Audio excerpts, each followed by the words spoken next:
ஒரு நல்லதொரு குடும்ப வாழ்க்கை வாழ வேண்டும் என்றால் ஒரு கணவனும் மனைவியும் எப்படி இருக்க வேண்டும் என்றால் ட்ரெயின் போகிற தண்டவாளம் மாதிரி ரெண்டும் ஒரே மாதிரி இருந்தால் மட்டும்தான் இந்த ட்ரெயின் போய் சேர வேண்டிய இடத்துக்கு சரியாக போய் செல்ல முடியும்.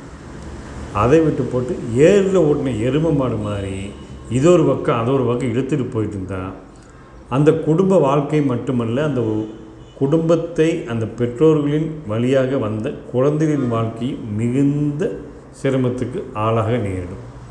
தயவு செய்து வாழ்க்கை ஒரே ஒரு முறை, அதில் இந்த திருமணம் முடித்து மூலியமாக வந்த கணவனோ மனைவியோ அதுவும் ஒரே முறை, அவர்களுக்கு பிறந்த குழந்தைகளும் ஒரே ஒரு முறை.